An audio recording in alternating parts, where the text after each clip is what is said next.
नसीब बहुत पहले से लिखा जा चुका है। तुमने कब, कहाँ और कैसे सांस लेनी है ये बहुत पहले से तय है। ये सुनकर हम सब खुद से बस एक ही सवाल करते हैं कि फिर दुआएं क्या है। दुआएं भी तो नसीब का ही हिस्सा है।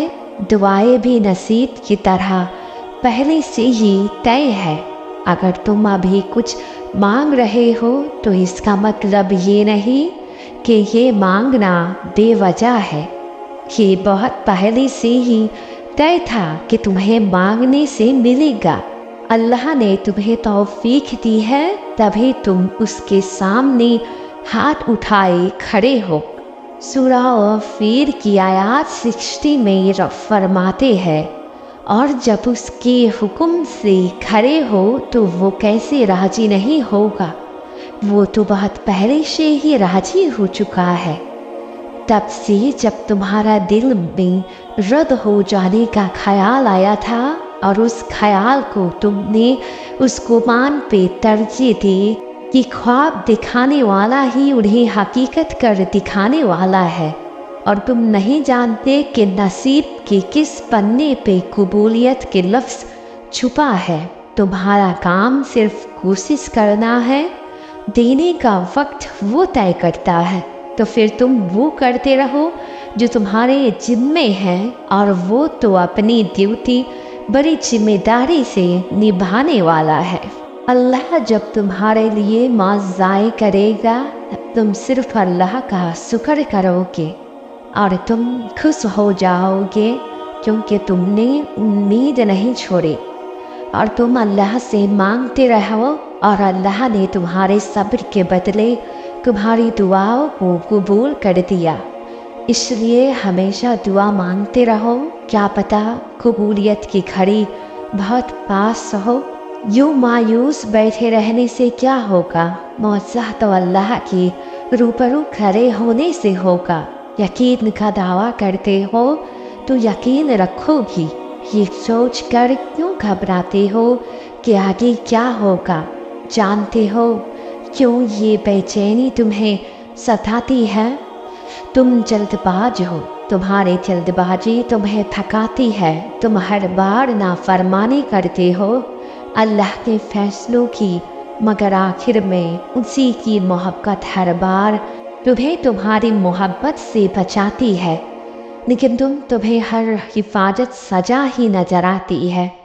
तुम देखते नहीं, पर जिंदगी तुम्हें हर एक की हकीकत दिखाती है। जिसने सुना है तुम्हें हर दफ़ा, उसकी बस एक दफ़ा सुन लेने से क्या होगा। काफ़ी कर ये देखो अल्लाह को, फिर तुम्हें कुछ भी ना चाहिए होगा। उसकी चाह को चाहो, फिर वही मिलेगा जो तुमने सोचा होगा। तुम राजी रखो उसे, फिर वही होगा जिस पर तुम्हारा दिल राजी होगा। सब का सब तुम्हारा जब तुम्हारा कर साज अल्लाह होगा। मौज़ाए जरूर होंगे, तुम बस यकीन रखो। तुम जिससे मांगते हो उसके लिए कुछ नामुमकिन नहीं, बल्कि वो तो नामुमकिन को भी मुमकिन कर देने वाला बादशाह है। वो तुम्हें सब्र के सफ़र के बाद इतना अता करेगा कि तुम हैरान हो जाओगे, और वहाँ से अता करेगा जहाँ से तुम्हारे चहनो गुमान में भी नहीं होगा। वो जब चाहे जो चाहे कर देता है। जब वो कहता है कुन फायाकुन हो जा, तो वो काम हो जाता है। तुम्हारे दिल में किसी चीज़ के लिए दुआ का ख्याल आना और तुम्हारे हाथों का दुआ में उठाना ही इस बात की निशानी है कि अल्लाह तुम्हें नवाजना चाहता है। और तुम देखना जल्दी तुम्हारा गम खुशियों में बदल जाएंगे, तुम्हारी आजमाइश मौज़ाओं में बदल जाएगी। तुम बस सब्र करते रहना। अल्लाह आपके हालात से वाकिफ़ है, और वो ये जानता है कि आप उससे साइन मांगते रहते हैं। वो ये भी जानता है कि आप दुआ की कबूलियत का इंतज़ार करते करते थक चुके हैं, और अब तो आपसे सब्र भी नहीं होता, क्योंकि कोई रास्ता बनते नजर नहीं आता। कभी कभी आपको ये भी है कि क्या फ़ायदा दुआ का, कोई रास्ता कोई बदलाव नहीं आया। मगर क्या आपको मालूम है, आप जितनी बार दुआ करते हैं उतनी बार आपकी तकदीर बदलती है। फिर चाहे आपको नजर आए या ना आए, आपकी एक एक वर्ड को सुनता है, मगर सही वक्त का इंतज़ार करता है। आपको क्या लगता है, अगर आपकी दुआ ने कबूल ना होता तो अल्लाह क्यों आपको वो दुआ की तौफीक देता और आपके दिल से दुआ का ख्याल भी आपके दिल से निकाल देता? आखिर क्यों बार बार आपको एक नई उम्मीद देता?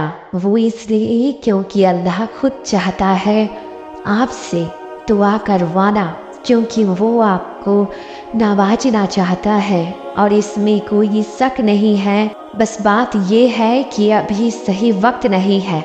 जैसे एक पैदा हुए बच्चे को हम चलना नहीं सिखा सकते, उसी तरह अभी आपको उन जिम्मेदारियों में डालने से पहले अल्लाह आपको मुख्तलिफ तरह से मजबूत बना रहा है। मगर ये ताखीर में भी एक एक कबूलियत के असबाब बनाए जा रहे हैं। बस सही वक्त आते ही मुअज़्ज़ा हो जाना है।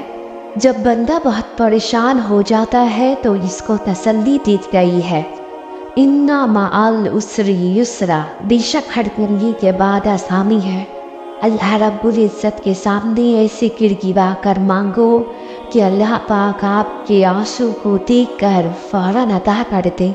हजरत अय्यूब अलैहिस्सलाम को इतनी बड़ी बीमारी में इतने अरसे के बाद जब सेहत अता की गई तो अल्लाह पाक ने पहले से भी ज़्यादा नेमतें इनको अता की।